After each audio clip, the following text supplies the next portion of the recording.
God, what This is a a big packed room. How are y'all? Good. Did you have coffee? Is this after lunch or are we waiting for lunch? Oh, shit. Okay, we'll talk fast. I'm like, did I have my first? We'll talk fast. No, they've got to eat. Yeah, they do. we are providing some food. I wanted to kick off, thank you so much for joining us. Inc. Has, you are one of the 2023 female founder honorees, and so we're excited to kick off Founders House with this conversation. There is a beautiful cover photo in our newsroom of that group shot that you took from 2023.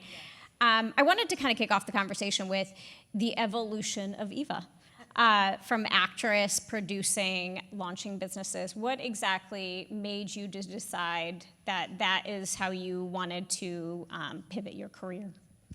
Wow, that's a good question. But I do think, the film industry, the TV industry, they're like startups every time you start a new project. Every time I'm creating a new TV show or directing a film, it's about building a team. Usually surrounding yourself with people smarter than you, if you're smart. If you're smart, then you put people smarter than you around you. And collaboration. I mean, that's really the spirit of entrepreneurship, is creating and building. And that's what the movie industry or the media industry is really about creating. So I've always been an entrepreneur at heart. I've always been a hustler, and I've always had like 18 jobs. So I remember being on the set of Desperate Housewives, like standing on my mark and saying my lines and just knowing I wasn't reaching my full potential. I was like, I could have just stayed there and just been like, okay, this is great.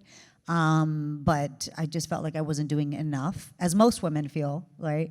I had an amazing mom who had 4 girls. My oldest sister, special needs. She was a full-time special education teacher. She drove us to 4 different schools in the morning, had a full-time job. She would always have dinner on the table at 6 p.m. She'd put us all to bed. And I just think about her without cell phone, without automatic deposit. I remember we always had to go to the bank. Like, my mom's like, gotta go to the bank. We gotta go to the bank. We gotta go to the bank. We gotta deposit the check. We gotta take out a check. I was like, oh my God. And so learning, I didn't have to look far to see an example of the woman I wanted to be. Like, they were all around me, my sisters, my mom, my aunts. And so I think I was always an entrepreneur at heart. And then I just really, when I moved to Hollywood too, I approached it like a business. I was like, so what do you need? What do you need to succeed? They're like, manager, agent, submissions. And I was like, great. How do we do that? And just figuring it out and being resourceful. But it is, directing and producing is very much like creating a startup every single time. You have quite a diverse portfolio, right? Yeah, between Hyphenate Media, the tequila brand, minority stakes in soccer leagues, and then your various philanthropic efforts. Could you talk a little bit about the intention and strategy behind all of those? Yeah, I mean, I knew early on I never wanted all my eggs in one basket as a business. And the reason we created Hyphenate Media and the reason I started producing and directing was I wanted to create my own opportunities. I didn't want to sit and wait for, a role. I also wanted to tell stories about the Latino community. I also wanted to hire Latinos and women. And so I wanted to create that infrastructure of opportunity for people like me. And so, it was very, that was very easy to decide when we started Hyphenate Media. The other stuff, football teams, I know nothing about soccer. And I have 4 soccer teams. And so my husband always makes fun of me. He's like, do you know what's happening right now in the game? I'm like, yes. Ball has to go that way. But that's a strength in the sense of there's some skills, we were just talking about it in the car here, there are some skills that are applicable to every business. And that is resourcefulness, tenacity, drive, asking questions, not being afraid to ask questions, because I'll always ask a question. We had to sell a player the other day, and I go, why would we sell him? He's so good. And they were like, well, and they explained the economics to me, and I said, but wouldn't how much would we waste or how much do we make if we kept or sold him, right? I don't know his skill set. I don't know where we're selling him to. I just was like, why would we make that decision? And then for them to walk me through it and not be afraid to say that, not to be afraid to ask that. And then I go, oh, and it made way more sense to sell this player, right? And I was like, oh, okay, cool. And then I invested in Siete Foods. So, and we sold for $1.2 billion Pepsi, to right? Pepsi, yeah. Congratulations. But that was interesting. When I invest, I always invest in people. I don't really invest in things.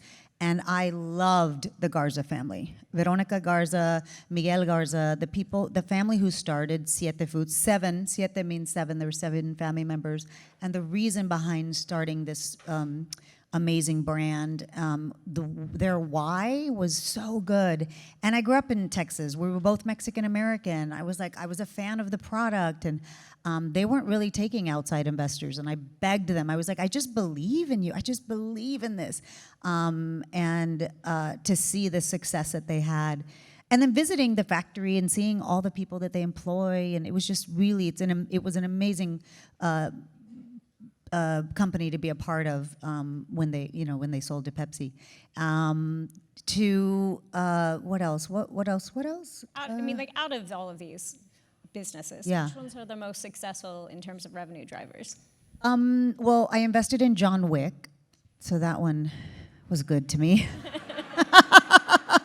And that was an accident. That was like my naivete paid off because they were in a bad spot and they had to cancel. They were already in pre-production about to shoot, and some money fell through. And so I was basically a bridge loan, and it's basically your last one in, first one out, which I didn't know what that meant either. I was like, right, but will I lose my money? And they're like, maybe, but you could win money, right? And I was like, okay, great, but I would never do that deal again, by the way. No, it was such a roll of the dice. You didn't know if a movie's going to hit or not, and now 10 years later and six movies later and a spin-off with ballerina, like it was, yeah, I still get nice checks from Lionsgate there. I saw Feldheimer the other day. He's like, I see we wrote you another check. I was like, yes, but there's no perfect recipe, I guess, for investing, right? Like I was like, yay, Siete Foods, yay. I've had missteps. I've lost, money in investments, but usually it's the people that I believe in. It was those 2 directors in John Wick that I said, there is no way these guys are gonna fail. Like they were so hungry and passionate and excited and driven to make sure they had so much writing on this movie as 2, they're first-time directors, but they had already directed a lot of second unit stuff, so they were proven, but they hadn't gotten the opportunity. So they were so hungry that I was like, wow, those 2 guys, I know they're gonna knock it out of the park. So when I invest, I look in people. Same thing with movies. When I'm directing, I want to know who's the writer, who are the producers, who's the distributor, are they really behind this? I just directed this big comedy for Netflix called The Fifth Wheel, and yeah, it's so good. It's a big old female comedy written by 2 women, produced by all women, acted by all women, directed by a woman, female director, female editor. Almost our whole post team is female too. But when you're in a position of hiring or a position of in power to hire, I always hire with the lens of women. And the reason I said yes to it is because of the people that were around, and that's when, again, I go, okay, I'm going to invest my time in this particular project because of those key players that were involved. When you looked at Hyphenate Media, especially right now in the landscape of the film industry that's shifting so much between, IP, churning content really quickly, Consolidation of buyers. yes. Yeah. Tell me a little bit about ensuring that Hyphenate Media is something that could be viable and successful for you, and why was it important for you to have a piece of ownership over this industry rather than being an actress in it? Yeah, I mean, I think it's everybody understands that you have to start owning your content. You know, when you guys are posting right now for Instagram or Twitter or whatever it's called, I don't know what it's called, X is whatever. You don't own any of that. YouTube, you don't own it. You're basically a content creator for a company, and so.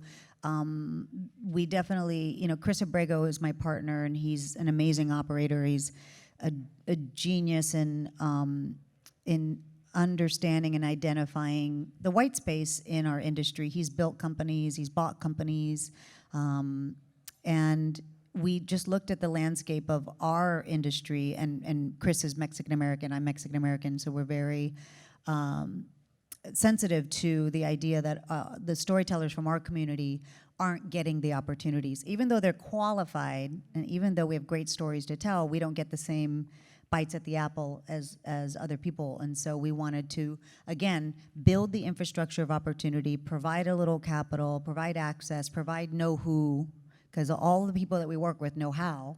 They just don't know who to go to, who to sell to, who to develop with. On the fifth wheel that I just directed, I told Netflix I really want any female director that wants to shadow me, they can come daily. And I think I had like 12 female directors come on set to just be by my side and see how it's done. Because a lot of times, especially I think in our industry, we just haven't done it. And we just, I remember faking my way through the first time directing. I didn't know anything about lenses or angles. I just knew what I wanted. And I would tell people, the DPs, I would go, I just want the shot to go like whoosh. You know what I mean? Like whoom, boom, pam. And he was like, the DP's like, oh, okay, you want to zoom? And I go, yes.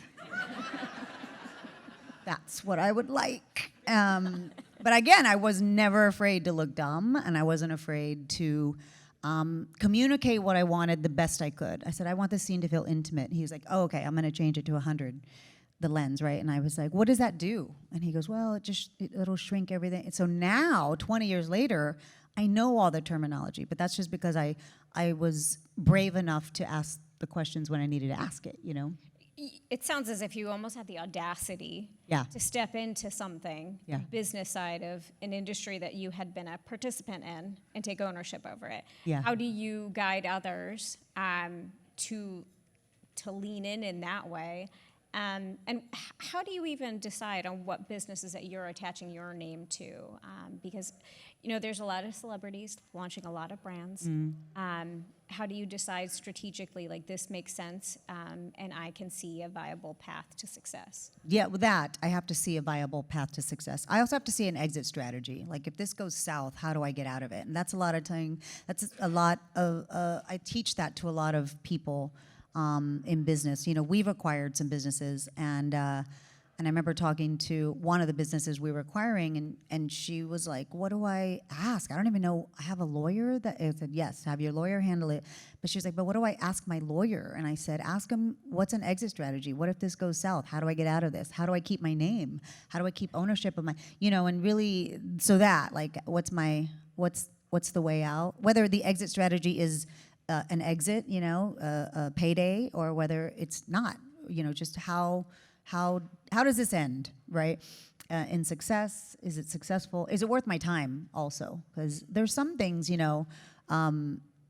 that, like philanthropy, that I don't make money, but I definitely enjoy spending my time on it. And so, it just depends where it is. There's some things that take up too much time but make a lot of money. There's things that take no time and make no money. So I try not to do those things. And then you just kind of look at your grid of businesses and go, okay, this is worth my energy. Because I do think time is your greatest asset. Time, you're either spending it, investing it, or wasting it. And so, when people go, I have to go home and make dinner, I always go, I get to go home and make dinner, because that for me is investing time in my son, it's investing time in my family. Like, I enjoy that. I'm not wasting time. But if I'm, scrolling on Instagram, that's probably wasting some time, unless you're doing research, unless you really need to be, that's part of your business, which sometimes it is. So you just have to think about, are you wasting it, investing it, or spending it? I wanted to shift to your foundation. You founded it in 2012. You started in 2012. Yeah. Talk a little bit about the motivation behind it, its goals, its intent, and then, of course, you have a little bit of an announcement to make. Yes, we have a lot of fun things happening with the Eva Longoria Foundation. We've been doing this 13 years. I got my master's degree when I was on Desperate Housewives. I was going to night school. And so my master's degree my thesis was the basis of the foundation, which is helping Latinas reach their full potential through entrepreneurial programs. I don't know if people, first of all, I don't know if people know, small businesses are the drivers of our economy. It's not all the big companies that you see in the news. It's small businesses create 80% of jobs in the United States. Of those small businesses, Latinas generate small businesses 6 times the national average. They are the drivers of that growth. And so when I looked at this, I had done a small study in my thesis work about why were some Latinas successful and some not? Why are some women successful and some not? And so looking at common, instead of barriers, because we know the barriers, we wanted to know what can we replicate? How can we replicate the success for women to get ahead, specifically as entrepreneurs? And a lot of times it's they lack training, we lack business acumen, profit, loss, bookkeeping, accounting, back office. Of course, we lack access to capital because we don't have credit. And credit's a whole part of financial literacy that we don't really learn in our communities growing up. My parents still store money in the mattress. You know what I mean? Bank is a 4-letter word that is not good. And I'm like, Dad, no, you gotta put your money in the bank. We can't be sleeping on the pillowcase. And so I didn't grow up with that financial literacy, and I know a lot of families don't. And so providing that financial literacy, access to capital, helping Latinas not only start businesses, but there's a lot of Latinas that have $1 million businesses. They're at $1 million revenue, and they can't scale it. They don't know what to do. And so we, for years, we had been working with Acción, which is now, they just changed the name, Accessity, and we work with this group to help Latinas either build a business, start a business, or scale the current business. And through a number of those programs, and through microloans too. Latinas pay back microloans at 98%. If you want a solid loan, a Latina's gonna, and some of these loans are $25. Sometimes they're $200, and they just need $200 to get to the next step. They pay it back, they move on, they pay it back, they move on, without robbing them of an interest, or just helping them get to the next step. And then the other thing we found was Latinas over-indexed in the food industry, catering, panaderias, bakeries. So many food companies are starting, waiters, And so I partnered with Jose Andres, and we started this initiative called the Flourish Collective, and it helps women in the food industry. We use it as an incubator and an accelerator with these businesses. And so doing that with Jose Andres, who's the hero for World Central Kitchen and is just done amazing work all over the world. That was a fun thing. And then today we are announcing a $1 million commitment to the UCLA, it's a long word, the UCLA Latino Policy and Politics Institute, because we want to study. A lot of times we have to know what the problems are, but we also need to know what some possible solutions are. So we're giving a $1 million grant to UCLA. Yes, we're excited. You heard it here first. No, I think they're here. Are you They guys are. here? They're here, UCLA. They are There you here. are. Hi. To Dr. Amada Armenta and Director Lila Burgos to support and research Latina entrepreneurs and wealth builders. And this grant is going to fund a lot of the economic research and policy work for Latina entrepreneurs because we need to know what our economic power is. And there's a lot of stuff coming up, like the World Cup or different things where Latina businesses should be participating in. And so trying to understand and research this juggernaut of an economic force and really hoping to turn this study into tools for economic mobility for Latinas. And last question, you and I were talking a little bit backstage about, the mission of being able to support minorities right now, even though right now there aren't as many resources being dedicated to them. Yeah, way less now, yeah. What are you hoping that your hand will be going forward Yeah. between this? You also were the recipient of the Jeff Bezos award, the $50 million award to do with what you wish. So what are you hoping through philanthropic efforts? Yeah, that you really make? filling the holes and making sure nobody falls through the cracks as all of these cutbacks have been happening because of this administration. A lot of DEI programs are gone. A lot of programs for women are gone. And these were viable pipelines for people to gain access to jobs and job training. And so using that money through all the programs that I've talked about, but also to make sure that nobody falls through the cracks and that if the opportunity is not there, that we can somehow help you find the opportunity through the foundation. And so that's what we really want to do, and we're hoping to make a dent in that. We're also hoping that you don't need foundations in the future. There's public support, which is our government, and there's private foundations and private support. The private sector is doing all of the heavy lifting, and it should not be. Our government should be taking care of our healthcare, it should be taking care of our education system, it should be taking care of a lot of things, and it's not. So to have to provide a robotics after-school program that we have to pay for as a private foundation, I would hope is not needed in the future, because we see the value of that in an educational system. To see women's history cut out of textbooks is also, concerning. And so lobbying, and again, some of the work, that UCLA does outside of the policy of the Latino policy, they've done a lot of research on the how students do better when they see themselves reflected in history. My master's degree is in Chicano studies, and so I know how that was the first time I saw myself in history and our contributions to this country, and what we've contributed to building the United States. And seeing yourself in that history is important, as not only for other communities to see you, but it helps us change our view of how we see ourselves.